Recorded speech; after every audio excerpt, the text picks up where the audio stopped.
today's show, GT3 RS V2, MX versus ATV Rev, and Logitech keyboard and mouse.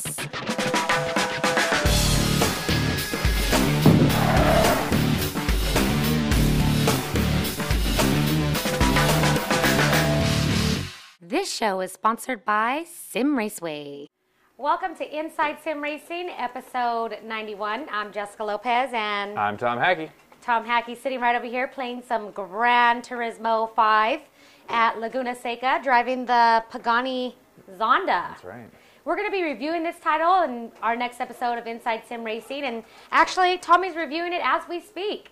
It does take some time for us to put it through our paces so that we can give it a fair shot on the Shibami.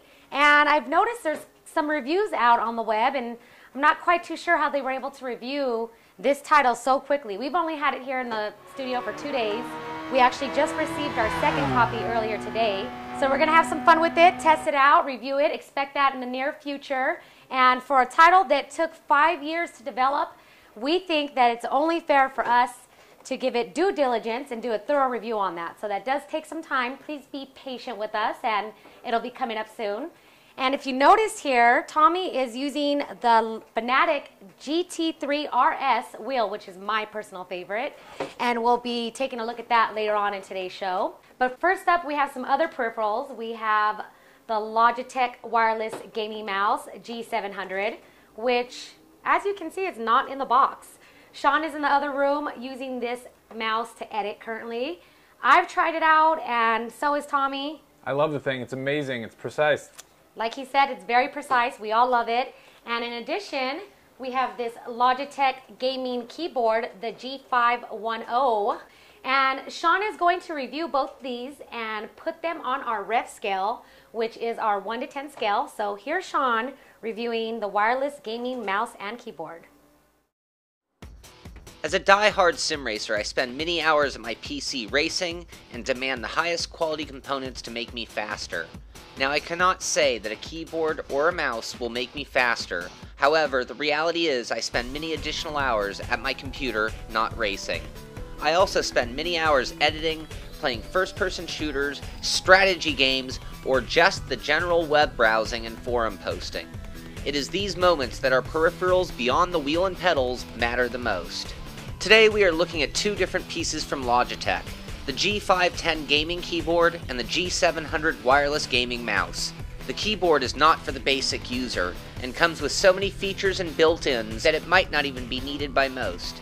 These features include the game panel LCD, 18 completely programmable buttons, customizable backlighting, integrated USB audio, 500 Hz USB report rate, multi-key input, and more. When using the G510, you'll first notice the overall size of the keyboard. It is a full keyboard like most, with the main buttons where you expect them to be, like Enter, Backspace, Insert, Delete, function keys, and the number pad. It also has the 18 programmable buttons occupying the left side. And above all of this are the mode buttons that turn the 18 buttons into 54 buttons, including changing the colors of the entire keyboard to reflect which mode you're in. And the MR button for recording instant macros. This is also where you would find my favorite item of the keyboard, and that is the game desktop mode switch that basically turns off the dreaded Windows button that can accidentally ruin your game. There's also a mute button for both the speaker and microphone. Next is the LCD panel and its control buttons. This display has many functions that will display things like your system resources, a clock, a timer, media player, and reporting any RSS feeds that you monitor. It also has integration with a bunch of games, turning it into a functional display for those games. There's a button for turning the backlighting on and off, as well as a slew of media controls finishing off the layout. That is a lot of features for a keyboard. Now let's talk about how it really worked for me. The overall size of the keyboard is still a bit of a hurdle for me, but I find that I use many features of the keyboard, making the size worth dealing with. I love having a backlit keyboard for two reasons. When gaming, the darker the room, then the better my concentration, my immersiveness, and my gameplay, and having a backlit keyboard is a necessity for that. The other is that it just looks cool and modern, and being able to change the color to suit my mood is fun as well. The display is a nice addition to the keyboard, and I do use the RSS feeds as well as the system resource monitor. more out of curiosity than necessity. The disable Windows button switch is something that I am thankful for and personally have never turned back on. I never really liked that button in the first place. The keys on the keyboard are extremely well laid out and defined, allowing for navigation without looking. Also, the clicking and tension of the buttons is very positive and confirms each keystroke. And as a gaming keyboard, it also allows for multiple keystrokes at the same time, allowing you to hit forward, left, and shoot at the same time. As an editor, I have found that this keyboard has actually saved me time. After programming the macro buttons to handle certain tasks, I can then one-key shortcut my way through certain phases of editing. As a first-person shooter, I can tell you this is the type of keyboard that you are losing to when playing online. Call it cheating, call it using the tools of the trade, I'm not trying to play jury here, but even on a simple level, to be able to map out weapon selections and other game tasks on hotkeys is an advantage. But some people will be using this keyboard to perform macros, and doing such things as emptying their ammo clip, throwing a grenade, and reloading all with one click of the keyboard. As a sim racer, you've got to love the backlit keyboard for driving in the dark. I was also able to utilize the onboard sound card and use earbuds to handle my spotter and communicating with people in the room, and then my regular headphones for the game sounds. You could also use the programmable buttons for a simpler layout than using most keyboard controls in games, and even make a macro or two for pitting scenarios in one click. The Logitech G510 keyboard is hands down the best keyboard that I have ever used. There are so many features that I only use about 75% of them, and that is still more than double of any other keyboard I've ever tried. The keyboard costs $119, which is a ridiculous amount of money when you can get a wireless keyboard and mouse for about 20 bucks nowadays. But sometimes you get what you pay for. On the rev scale, the Logitech G510, despite its size and cost, gets a 10 out of 10.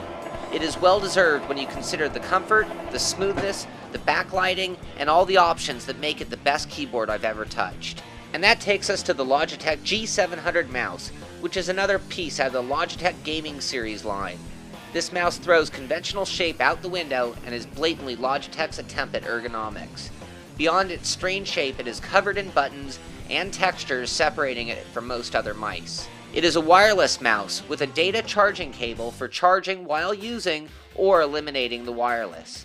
It has extremely high reports per second and sensitivity of anywhere from 200 to 5700 dpi. The G700 wireless uses a nano receiver that tucks right into the body of the mouse. It has a built-in LED display signaling battery life, sensitivity settings, as well as mode display. When using the G700, I found it to be very smooth, almost floating over my mouse pad. Their ergonomic shape with texture made it fit well in my hand. There are 4 programmable buttons that you use with your thumb. I loved having these buttons and program macros for editing tasks just like the keyboard. I did, however, find that I occasionally clicked these buttons by accident and then changed the programming to less critical functions.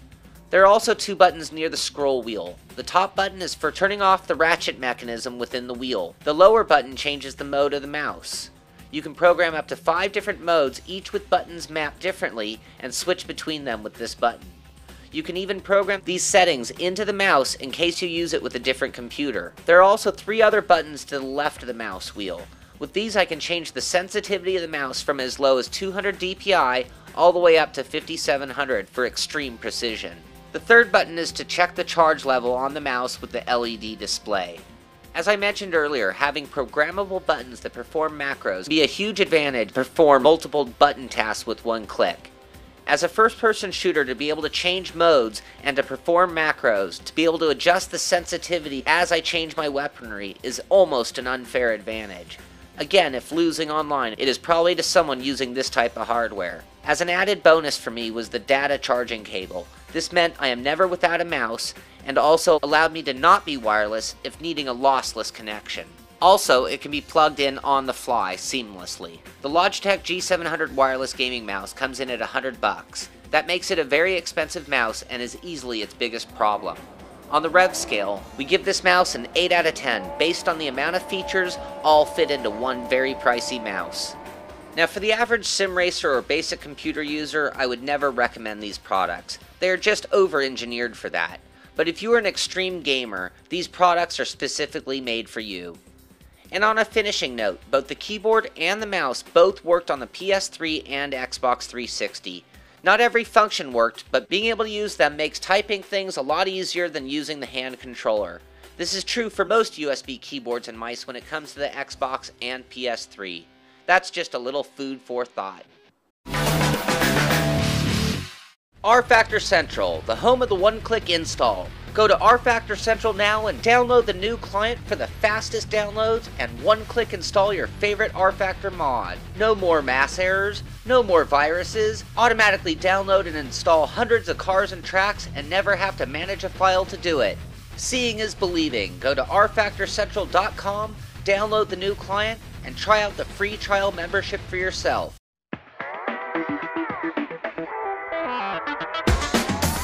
GamePod, the ultimate race rig for those serious about sim racing. Puts you in the driver's seat with all the controls at your fingertips. Be number one on the road, in the race, in the game. GamePod, the choice of champions. Next up, we have this title here by THQ, and it's MX versus ATV Unleashed from 2006. So this is 4 years old. And the reason we have this on the show today is because it's been modded. The mod is called Rev, and more than one viewer has suggested to us to take a look at it. We reviewed MX Simulator a while back, and some of the viewers said, hey, if you like MX Simulator, you're definitely going to like Rev. So here it is, and Tom's playing it, and he actually did a segment on this mod. So here's Tom and his segment on Rev. Hi guys, Tom Hackey here. As you know, we're always looking for new forms of simulated motorsport, and one area that doesn't really see as much development as cars is bikes, unfortunately. And a part of that is motocross racing.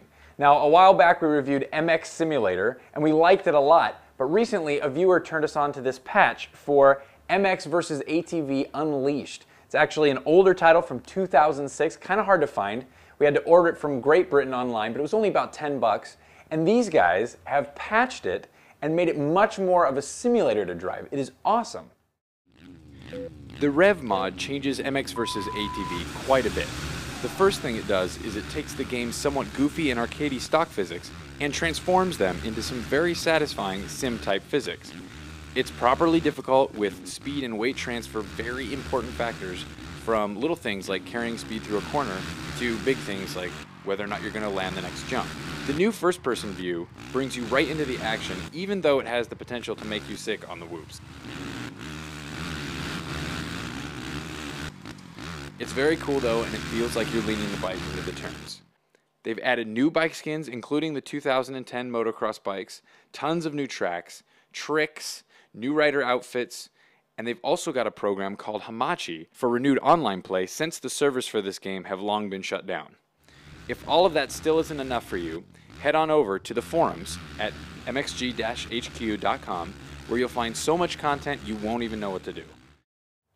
So for those of you looking for an inexpensive title that has a lot of life left in it, this is it. The mod is free, the game is about 10 bucks online, and it's so much fun to play. So get your Hamachi set up, come race us online, go to the forums. They even have a thread on MX Simulator, so they have mods over there for that.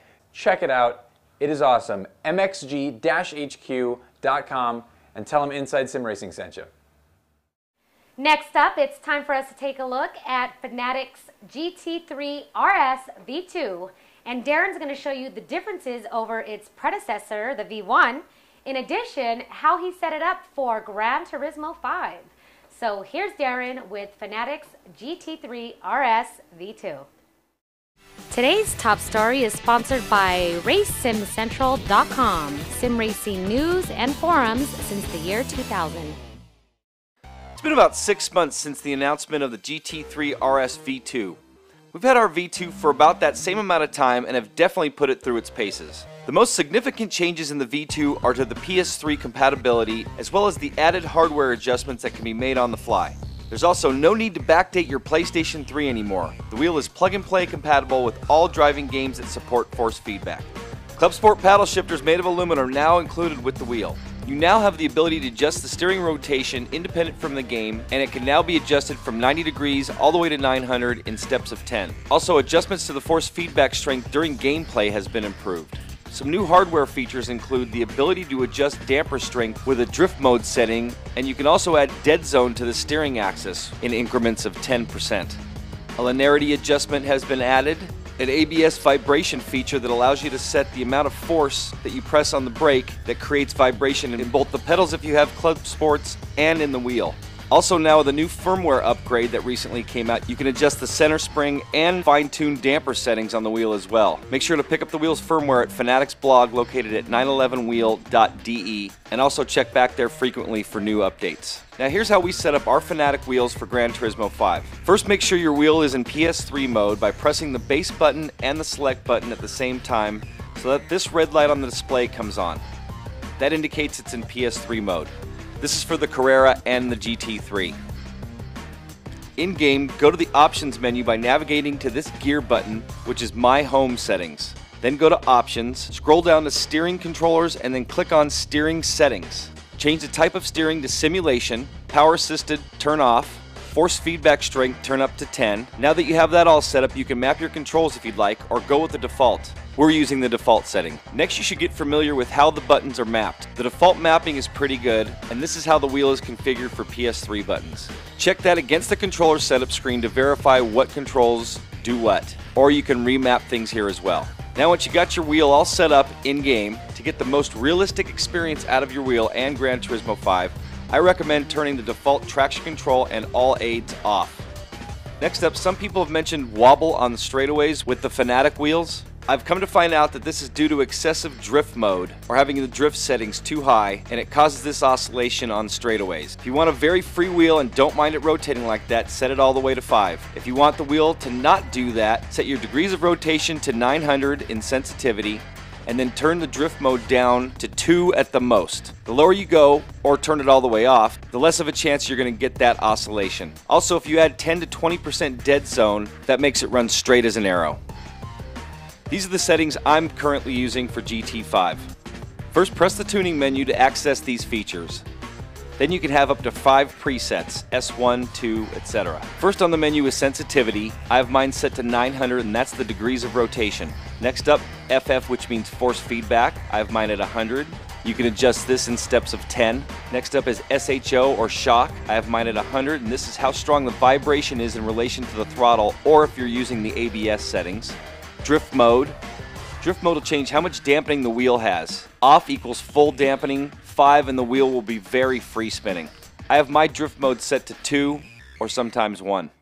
ABS I have set to 65. This is adjusted from 1 to 100 and will make the wheel vibrate slightly depending on how much you press the brake pedal. This functionality also works on the Club Sport pedals, and the brake vibrates as well. Linearity I have set to 0. This is how linear or 1-to-1 your wheel is. If you put it to 100, the wheel will feel very dead or sloshy. This can be adjusted in increments of 10%. Dead zone 0, or sometimes 10 I add. This adds a little bit of dead zone to the center spring, which is similar to what Logitech wheels come with as default. Spring, I have set at 0. This is for the center spring tension adjustment. It can be adjusted in 7 steps, starting at 0, and you can go down to -3 or up to +3. Dampening, I also have set to 0, is also adjusted in the same increments as spring, 7 steps, starting at 0, down to -3, up to +3. Next, I've had a few Fanatec owners ask why their clutch and shifters weren't working in Gran Turismo 5. As long as your shifter is mounted and installed, it will go into full 6-speed mode when you press the clutch. When you press the paddles, it returns to sequential. In Gran Turismo 5 Prologue, you need to press the triangle button to get it into clutch mode. In GT5, it's just the clutch that activates it. If your shifter isn't working, make sure it's calibrated by pressing the tuning button and then the start button on your wheel at the same time like this, and it will bring up this calibration screen on your wheel. From there, start in neutral and then press start. It will then guide you through which gear to calibrate, every time pressing start to accept. Once you do that, you should have full 6-speed and clutch capability in Gran Turismo 5. If you want to use the 6-speed without the clutch, just shift with it and do not touch the clutch. If you do, it'll put it in full clutch mode. If you don't press it, it's like using an auto clutch where you can manual shift. At any time, if you want to go back to sequential shifting, remember, just press the paddle shifters. That's it. Your settings and mileage may vary, but that's how we've got our Fanatec wheels set up for Gran Turismo 5. If you're interested in buying a GT3, head to Fanatec.com, or if you own a V1 and want to upgrade your wheel, You can go to Fanatec's site and they have an upgrade kit that you can purchase, or you can send your wheel back to Fanatec and they'll upgrade it for you. That's going to wrap up this episode of Inside Sim Racing. We hope that you guys have found this show useful. Stay tuned for our episode 92 as we'll be bringing you Gran Turismo 5 by Sony and Polyphony. We're going to be giving it a full-on review and put it through our Shabami. And for those of you who entered in our contest to win Stig's Garage Pack for Forza 3, we had that back on episode 89. Now, we asked you to guess who the Stig was. Those of you who answered Darren, you are correct. Ding, ding, ding. So all of you who answered Darren, we put you into a bowl of correctness. And I picked out 3 winners, and here they are. And the first winner is FWLR Jesse. Congratulations. Second winner is Homer 8. My donut. I like donuts too.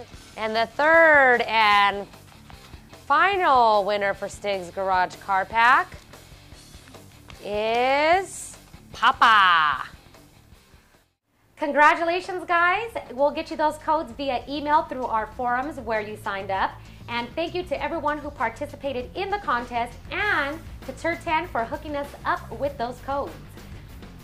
That's going to wrap up this episode. Stay tuned for our GT5 coverage. Checker flag is out, and so are we. Racing rigs provided by GamePod, the choice of champions. Go to gamepod.co.uk.